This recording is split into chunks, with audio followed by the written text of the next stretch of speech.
Welcome back to the channel, everybody. Boozer here. Thanks for stopping by. In this video, we're going to be doing a showcase on the brand new faction Unity champion, Lizardman Legate Teox, which is going to be offered on a 10x tomorrow, along with 2x boosted rates on Sacred Shards. So here is the note from Plarium right here. So on Friday, July 12th, we're planning to launch two events. So you got a 2x chance on legendaries from Sacred Shards, as well as a 10x boost on Legate Teox. So is this Legate Teox worth going for, worth caring about, etc.? So I'm going to tell you guys that he is absolutely worth caring about. He's a great champion. We'll go over his kit and what he can do in this video. Keep in mind, guys, that a 10x boost on a single non-void legendary is probably about 5% chance. So in the event that you pull a legendary, you will have a 5% chance of pulling one specific legendary. So basically Teox here is going to be a pretty long shot, so don't go out expecting to pull him if you're going to pull a bunch of Sacred Shards. We all know that Sacred Shards are the most expensive shard in the game still, and they're just very not very cost effective. Let's put it that way. There's a champion chase happening tomorrow that will line up with the 2x Sacred Shard event. That gives the Sacred Shards a little bit more value, but keep in mind that the Sacred Shards actually don't gain that much value from having boosted rates for a champion chase. Things like 2x Ancients get significantly better, for example, because you're pulling more epics, whereas Sacred Shards, you're already pulling epics, and you only have a slightly higher chance of pulling legendaries. So keep that in mind when you guys are pulling tomorrow, and best of luck, of course. But let's jump into the champion here. We are on the test server, so I get some access to this new champion, Teox.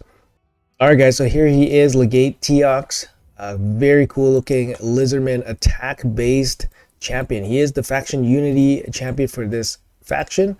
Looks awesome. Looks like a bearded dragon mutated into some kind of savage animal. But yeah, it looks super cool. Base stats look very okay for a damage dealer. 15-20 attack, similar to Rotos. 103 base speed, boosted crit damage here. What's he rocking here? He's rocking an aura with increased attack in all battles. His attack in all battles is not the highest. It also gives accuracy in all battles for Lizardman, which is really nice. Let's go over his kit here real quick. His A1 is a double hit. It's an joint ally with the highest crit damage on a team. They use the default skill. The damage increase by 10% for each debuff on the target stacks up to 100%. So that's going to be a double damage hit with 10 debuffs. Obviously, we have to be careful about sheep and all that, so we gotta keep that in mind. 25% damage from books. Like to see that for a damage dealer for sure. His A2 is a triple hit, Draconic Retribution, 4 turn down to 3 turn. 20% from books. Increase in damage. Each hit will ignore 10% of the target's defense for each debuff on the target up to 50%. So 5 debuffs for 50% increase ignored defense. Each hit will also increase this champion's attack by 10%, stacks up to 50%. This looks like it's an everlasting buff, so once you get this going, it's going to just increase and ramp up his power. He gets an extra turn if he kills an enemy. Awesome. Extra turn mechanics are great for nukers. It gives them a chance to be more impactful on the field when they get a turn. So really good. Ignore defense as well, baked into that move. His A3, 4 turns down to 3 turns. Love to see it. 20% from books. Attacks all enemies, so an AoE before attacking, increase attack, increase crit damage. Awesome, good to see that on a nuker. Self-buffing. Place an extra hit on enemies on debuffs. Wow, that is massive. If the base multiplier on this is anywhere good or anywhere reasonable, it seems freaking insane. Yeah, so definitely set him up with a debuffer beforehand. He does get some Lizardman Unity bonuses here. His one faction ally, you can ignore strengthen ally protection shields, so that's like necrit counter. 2 allies, you can basically block revive if you kill an enemy under a debuff. Okay, that's pretty insane. Any nuker with block revive is very good. And then you have 3 faction allies deal 20% more damage for each debuff on each enemies, up to 100%. So 5 debuffs for double damage. Pretty focused theme here. This guy is all about damage. You love to see it on this champion. It really makes him have a really strong purpose and a really strong role. His passive here fills this champion's turn meter by 5% whenever an ally or enemy receives a debuff. So yeah, it's just gonna push him into getting a turn. Really, really nice. He also has some additional benefits from his lizardman unity on his passive. So with one ally, he has a 25% to counterattack whenever an ally is attacked by an enemy under debuffs. A little bit more niche-ish because usually the nuker will get hit first and then he won't get a chance to counterattack. For example, they'll probably just kill him off. If multiple champions on the team with this skill, this effect only activates once.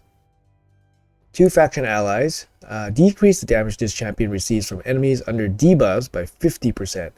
So he gains some built-in mitigation, which is really, really nice. And the damage allies receive from enemies under debuffs by 20%. Wow. So he also helps the team with receiving less damage as well. All allies are immune to sheep. Oh my goodness. This is insane. This is an insane passive that synergizes super well with the rest of his kit because his kit's all about debuffs. And then having allies immune to it is pretty insane. You do need 3 allies on the team though. That's kind of hard to do unless it's like a Hydra maybe, but Hydra doesn't care about sheep. If you're gonna build a full lizardman arena team, that's gonna be tough in like really high-end competitive play, but let's see what's gonna happen here when we take him out for a spin. So let's bring him out to some of the areas of content and we'll start hammering them out. Let's see what he can do. All right, so here is my Teox that I geared out. So usually I would say for arena, you're probably looking for lethal or savage, and then you're gonna pair it up with stone skin if you have stone skin. So for me, I was able to piece together a set here. I actually do have an attack amulet here. Let's pump it up a little bit here, give him a little bit more oomph.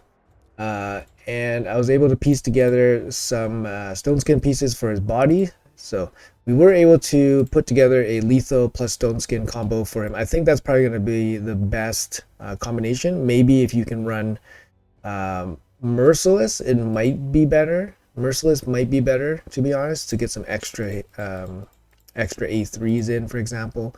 I like that his A2 already has extra turn, so maybe the merciless isn't super necessary, but stone skin I think is pretty necessary for high-end arena. The good thing about lizardmen faction is that they actually have some pretty good champions that you can use for the arena as well. So you have Ramontu here. So here's my Ramontu. I'm going to be bringing him out as well. I have my Python here as well, just for some support. And then we're going to bring in another champion, maybe my Necmothar or my Dracomorph. I did put Dracomorph in a 6-piece stone skin. I was testing him out a little bit just with like some accuracy 6-piece stone skin gear, just to see how he would do. But we could also use Necmothar here as well for a speed booster. So let's bring him out to the arena, which I think is one of his main focuses. He is a spirit-based nuker, so he's competing in a slot against like Sun Wukong and yeah, mainly Sun Wukong for the non-mythical spirit nukers. Ragash would be the other spirit nuker that he would be competing against, although Ragash is defense-based. So let's see what we can do here. We obviously can't really fight a speed team here. But let's see how we do against Farbstop's team. This guy's Farbstop's team looks pretty insane. So I don't know if we will be able to break it. My champions are geared okay, but probably not enough to defeat this team. But let's see how it goes. But yeah, we'll bring Necmo here. All right, let's see here. Okay, so hopefully Ramontu can do some stripping. He does. Okay, So we got Teox here with the A3. He's going to ignore strength and ally protection shield. If an enemy is killed by a skill while under debuffs, place a block revive, and he deals more damage for each enemy with debuffs. So what I want to do is get the buff going on him. So increase attack, increase crit damage, and then the extra hit against debuffs. So let's start with that as an AoE. Slow it down here for the cameras and slash. Block revive on the counterfon. That's 45 50k hit per. Pretty good. The double hit was very, very nice. All right, so block revive kicking in here. Let's see what he can do against this Suga. He's also mitigating some damage with his passive as well for the whole team. So 20% less damage received. He receives 50% less damage, which is absolutely insane.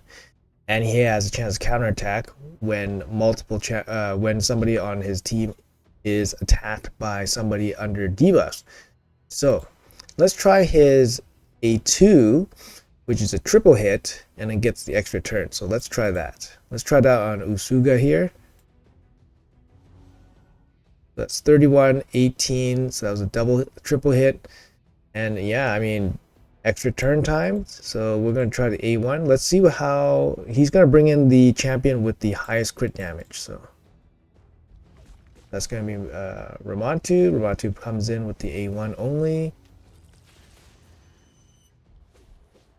Oh no, we are hexed out. Everybody is hexed out. Oh look, that was interesting. Ramantu actually attacks while under Petrify. He counterattacked. Alright. Oh, when our team is attacked, he has a chance to counterattack, which is really nice. And here comes our AoE. Usuga is going to take a double hit here. Slash, slash. Big Mama not going down. Okay, let's see. Let's see if we can land some debuffs against this Duchess. A little bit extra accuracy here added from his passive. From his aura. So that's really nice too.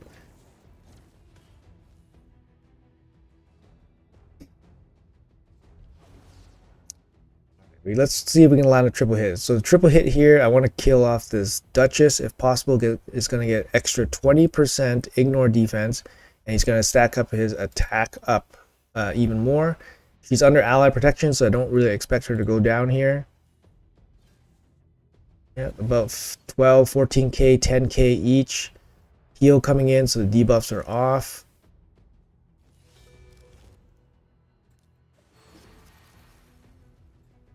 All right, that block revive on that Candrafon was pretty massive, so now we don't have to really deal with a huge threat.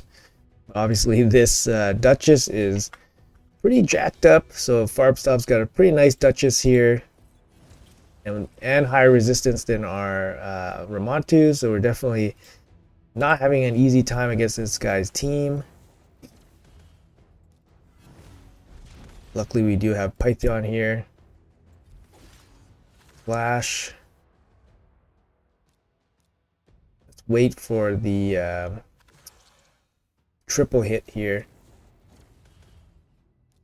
Oh no, he's dead.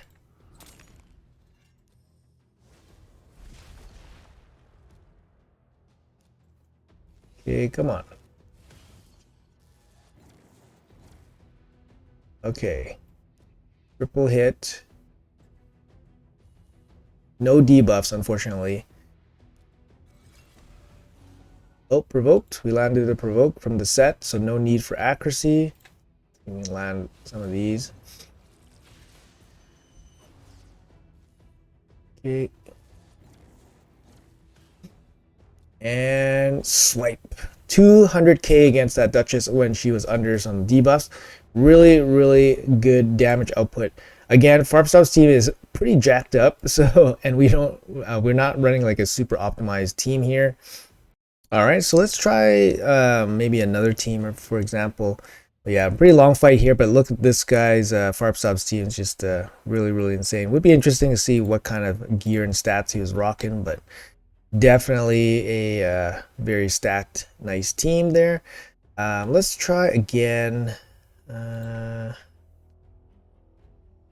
Obviously, we don't have a speed team, so we can't really compete against speed. We could try this one against Taras. The problem with Taras is that he will counter Teox pretty good because he has the attack reducing passive. But we can give this a shot here, so let's give it a try. See how he does. Oh, pretty good. Pretty good removing the stone skin there. Nekmothar popping off. Let's get his attack going first. So we're going to do his AoE. So, right, so that did absolutely nothing. I was very weak against this team. This team is definitely a little bit too strong against our team. A little bit, since we're running Nekmo, not the most optimized team. Let's take a shot at let's go against Rotos. Let's go against Rotos. We are negative affinity against Rotos, but let's see how we do here. Lele's team's not going to be as powerful as like Farpstuff's team, for example. Yeah, nice strip there. Remember, we are now immune to sheep debuff, which is really nice. And we get a swipe here, double swipe against the double damage against the debuff champions, and then of course the block revive. Very, very powerful.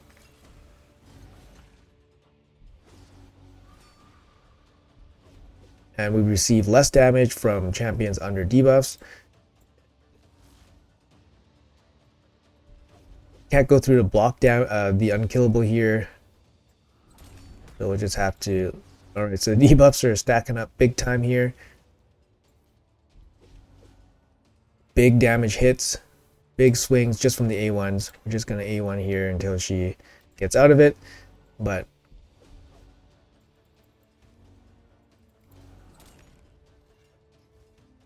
alright. Cool. I mean, yeah, we get an opportunity. We get an opportunity to land a lot of debuffs. She's going to deal, Teox is going to do a ton of damage.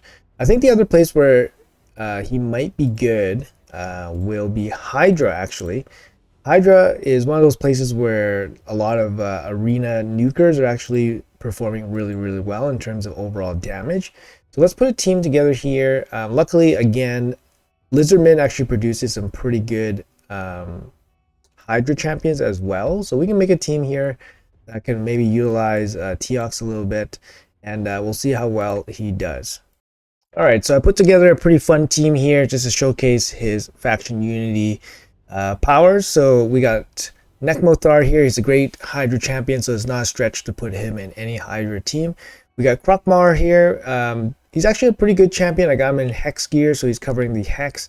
He also brings a little bit of damage. He also brings a little bit of softening with his passive. He softens the opponents up a little bit with his passive.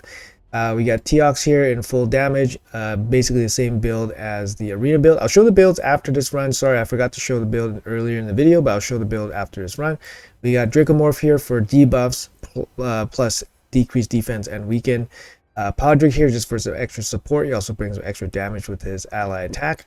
And then we have Wukong here for some extra damage and some block buffs. So let's see how this team does. We are on hard difficulty, so let's see where this is going to go here. So we're going to go with the ally attack, going in. Let's see what we can do. We also have some some damage comparison for Teox to compare against, so we can also see how well he does there without decreased defense or weaken. Maybe we look for something else, I guess. Let's try his A1 here. 33k hit each. We get a counterattack from one of our allies, which is really nice. That kind of sucks. We missed the increased speed. So let's go for decreased defense and weaken here. We do have a provoke set on the Nekmothar. So we can go increase crit rate for everybody. And then we can go for the shield here. Soften up some of the enemies a little bit here. So fortunately, no provoke landed on the Head of Decay.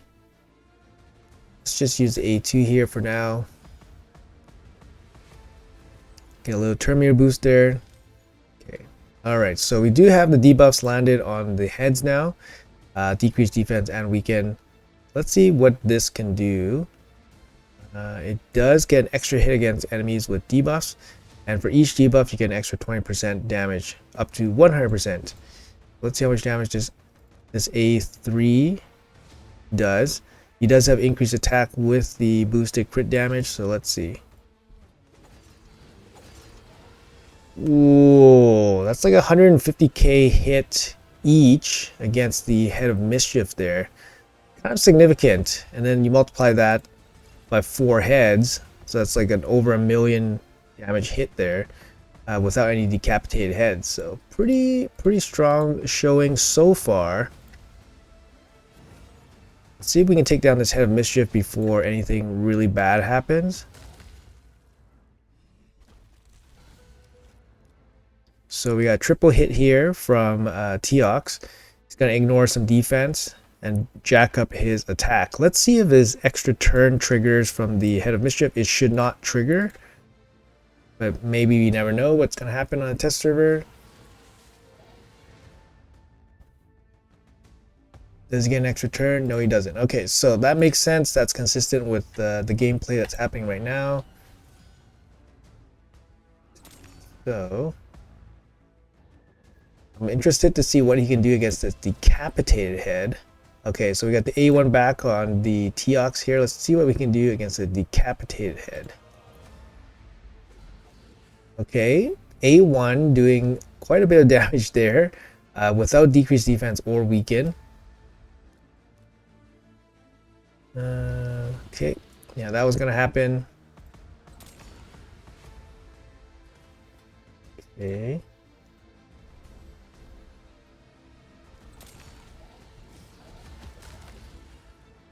Yeah, I mean, really impressive hits, right? Just the A1 is 300k hits.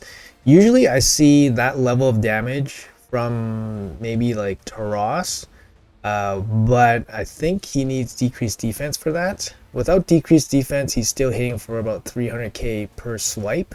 It's pretty significant here. That Wukong hitting for 470 on his A1, but a double hit from Teox is registering over 600. So pretty significant here. We're going to go for the decreased defense and weaken again. Landed on everybody.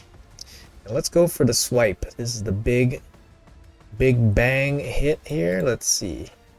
Slow it down for the cameras. And 600. So 1.2 mil hit with his AoE against the decapitated Mischief head, which is pretty low defense. So 1.2 mil there, but that's an AoE though, so that's definitely high, definitely registering very high. Okay, pump up the speed here a little bit, cleanse off everybody. Poisons. I'm gonna try to jack up this debuff bar here, try to go for some more damage here. So he's going to get some extra attack stacking and then ignoring more defense. So at this point, he has 50% ignore, max ignore damage, ignore defense, plus his lethal set, so 75% ignore defense. So let's see what he can do in terms of his A2 against its decapitated head. 460, yeah. That is significant. That's like 1.3 million just with the A2. Let's see what Wukong can do here with the A2. Wukong registers usually about 1 million on his A2. 1.2 million. Okay, so that's looking pretty good. Consistent, strong hit. Let's see what else here. Rock Mall supplying the Hex and all that. Get the slow out. Provoke finally lands. Counterattack landing. Boom. It's a big hit. Big counterattack there. Right, and let's see. The big swipe. Can we kill? Let's kill everybody. Can we do that?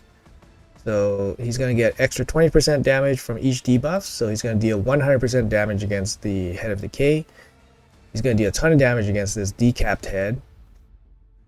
And yeah, let's see. Swipe, swipe. 2 million hit. That's a 2 million hit against the Mischief head. He is basically maxed out on damage, so he's dealing double damage against him. So that's pretty dang huge, to be honest. It's pretty dang huge. 2 million swipe on his A2. Just chunking off the HP there. I'm gonna land the block buffs. This is actually pretty fun, actually. I love the big numbers. Big numbers here are super fun. Let's cleanse off everybody. But yeah, the key is to get the debuffs down. So let's do this again. More swiping. Swipe, swipe. Oof. No decreased defense on anybody there. This team landing significant debuffs. Set it up that way, of course. Okay. Okay, we got his A2 back. Let's see what it can do against this decapped head.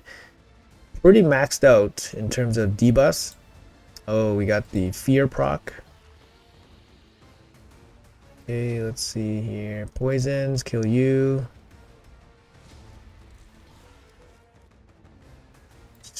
Darn fear procs. There we go. Okay. A1, we're gonna bring an ally in. Oof, look at that A1. A1 versus Wukong's A1. Wukong was 875. Let's see his A2 again. A2 against no debuffs. 1 million from Wukong. Dracomorph, 146.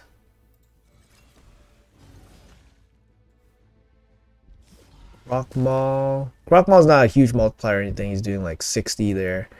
And then let's see his A1 here. 240.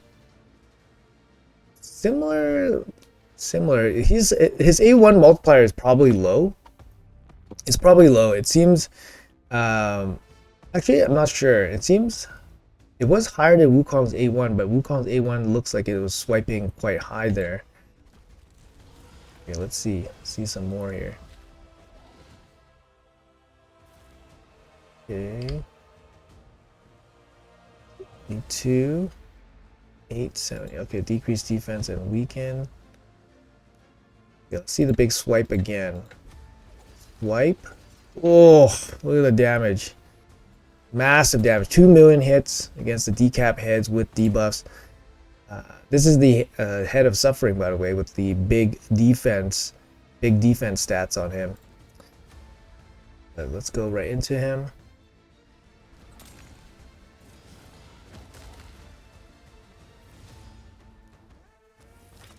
I love that he can self-buff. That's awesome. Dang, this is a fun team, actually. Pretty good damage output so far. I mean, we are on hard difficulty. And this is not a super optimized team because we don't have a super great way of dealing with the head of torment, actually. We just have the cleanse from Podrick. Let's see what this can do here. He's going to ignore 50% extra defense. So, yeah, 1.3, 1.4 million. Would love to get Wukong back for his A2 if possible. See what poisons do here. Much. Wukong back. Bring the A1 back. Let's see. This is with debuffs. So with debuffs, his A1 does way more damage than Wukong. Without debuffs, it's not gonna be much. Not gonna be that strong, obviously. Okay.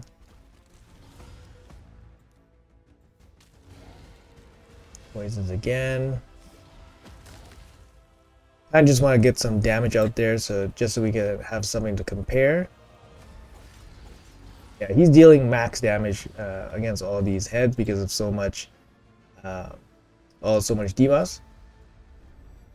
But this looks really impressive actually in terms of Hydra damage for obviously just like a damage dealer. Okay, we got the A2 back. So A2, so Teox was doing about 1.4 million with this fully debuffed Head of Suffering. So let's see what the Wukong can do here. 1.3. So similar damage from the Teox versus the Wukong there. But I think his big slam will be his AoE. His AoE seems to do significant damage. Back to his A2 here. But this one is a little bit heavier. This one is more about 1.6 million.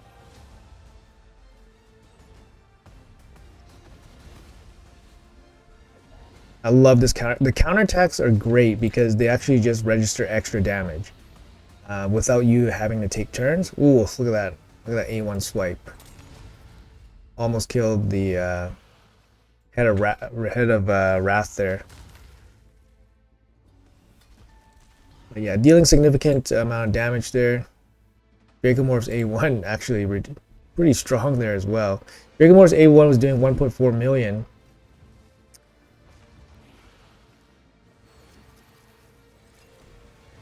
I think another champion that really works here is Sulfurion. I don't have Sulfurion myself, but Sulfurion's actually just a really good Hydra champion as well. So definitely worth bringing out if you have him.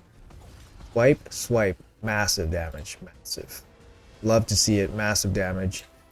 Alright guys, so I think we've shown enough. This guy's gonna be awesome. If I pull this guy, I would definitely use him for Hydra. He's a massive damage dealer. Like, he's easy to ramp up because of his debuffs. You obviously land a lot of debuffs against the Hydra. So that's pretty much a given. For Arena, he seems very viable as well. Whether or not you would use him with a team of lizardmen, that's harder to use. But there are some good lizardmen for Arena. His weakest spot for dungeons too, you can probably make some pretty good teams for him as well. So I'm not going to really test him in dungeons because I think that's kind of a given that he should perform pretty well, especially with like, you know, like Lazurius or whatever, or Lazarus. I'm going to call him Lazurius because why not pronounce these guys' names wrong? But you have great champions like Lazurius, and then you have Ramontu as well for the Arena. So you got some good options here, right? And like I said, Sulfurion for Hydra, so very good options here. But let's end it here. Let's check out the damage output. So damage output here, we got Nekmothar with Brimstone, about 2 million. He's running War Master as well. Yeah, Krokmal here with the Curse set, 25 million. Teox with 45 million. Dracomorph with 12 million.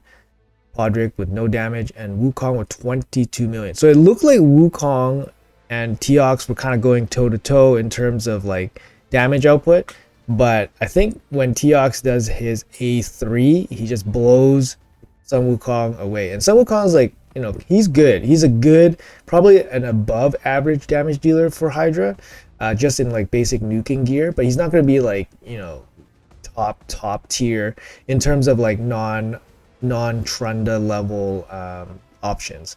But Teox here basically doubling Sun Wukong makes a very interesting case here. I wonder how he performs against somebody like Harima, which is more pure damage, as opposed to like somebody like Mishinaki who has damage coming from his Hex. So if you compare him to like somebody like Harima or Taras, it would be interesting to compare in terms of like non-mythical options. I think Toshiro and Garo might do more damage. They're like pretty insane Hydra damage dealers as well, so they probably end up doing more damage than the non-mythical options. But let's check out the builds here if you guys are interested, and yeah, we'll go on from there. All right, so the build here, I'm going to run through all the builds that I used in this video. So Ramontu here, he was in a damage dealing stone skin set. 530 accuracy was not enough against Farbstoff's team, so keep that in mind, guys, when you guys are playing him. So Ramontu there, basic masteries down to Eagle Eye. We got Python here. He's kind of like my bomb champion, is in Stone Skin plus Untouchable. I took off some pieces from him to make my Teox work, so he's not in the full gear. He is in basic Reviver masteries here if you're interested. After that, we have Dracomorph. I re-geared him to have damage output against Hydra. So he is geared up in lethal set. Sorry about the crit rate. I don't know what happened there. It has some accuracy to line and stuff. But we saw that he actually didn't do that much damage. Unfortunately, he was in War Master. He should have been in Helm Smasher. But yeah, he didn't do that much damage. He did about 12 million damage. Definitely not that much damage. He's not like an insane Hydra damage dealer. After that, we have Neclothar. He was in a Provoke set, just fast with refresh accessories, skills, Brimstone. You could probably give him, I think giving him Cruelty probably makes more sense. I think I might switch him up here. This is a very old build, so I haven't really touched it in a while. Masteries, War Master, of course, for him. Afterwards, we ran our Croc-Maw. So here's our Croc-Maw. He is in a curse set. He's running the Hex for the whole team, which is very okay because he has a bunch of AoEs on his kit. I like this guy, but I feel like he doesn't bring enough. He probably needed to bring some kind of debuffs like decreased attack or decreased speed or something along those lines to make him extra useful. His passive is cool. It kind of softens up the bosses a bit. But the thing with the passive is that when the heads die so quickly, you have to keep reapplying these kind of conditions, which is not ideal. But yeah, he's a good champion. He runs the Hex for that team, and he was doing quite well. For me, I got him down to Helm Smasher. Probably, maybe War Master, maybe would have been better. Total stats here, if you guys are interested. He is HP based, so he's not cranking out insane amount of HP damage with 55k HP, so he could be doing better in that regards. After that, we have to start the show with the Legate Teox here. He is in the lethal Stone Skin build. Total stats here, 250 speed, 250 crit damage, no accuracy needed for his kit. Pretty low attack, 5.5k attack. But yeah, we got some whatever pieces here just to make his build kind of work. Skills fully booked out. He is very worthwhile to have books. So his total books here, only 8. Very good. All his books are very focused, damage and cooldown. So very, very good. I love his kit. I think his kit's very, very strong in terms of just in terms of like being a faction unity champion. I think he works really well. He has a very defined role, and that's to deal damage. So these are the masteries I have on him. Not particularly strong opinion about them. I think they're fine, but definitely if you guys have some better ideas, definitely put them to use. But I took Shield Breaker for some extra help against shields, Ruthless Ambush for the bigger first hit, and then a Cycle of Violence for some extra potential cooldown reduction. Retribution here, this one's kind of like not so good because if he loses 25% of his HP, it's not going to happen too often because he's a squishy damage dealer. So if he loses 25% HP, he's probably going to lose it all, most likely. But yeah, anyway, so these are the masteries for him. Otherwise, that's going to be it for the video, guys. Hopefully you guys enjoyed it. Best of luck if you guys are pulling for him this weekend. I think he's a great champion. I'll be super happy to pull him and put him to use. How good is he without his team? In terms of arena, I don't think he's going to be as good for sure, especially with the landing debuffs, conditions, and then without the immunity to sheep. In Hydra, you can probably get away with running only 2 lizardmen because you don't need the sheep debuff. However, he does lose a bit of damage here without the third partner. So for lizardmen, I can see potential teams running Necmo and maybe Sulfurion plus him. That wouldn't be a stretch, and that would be a very viable like nightmare team that probably does like 1 billion damage in the right gear. So I think he'll be a good addition for a lot of people. And obviously, if you just use him as is, he's just going to be a good damage dealing champion. So, but anyways, guys, that's going to be it for the video. Let me know in the comments below what you guys think about this guy. What do you guys think about the video? What do you guys think about Showcase? If you guys have any ideas, let me know in the comments below. Appreciate your time as always. Have a great day, and I'll see you guys in the next video.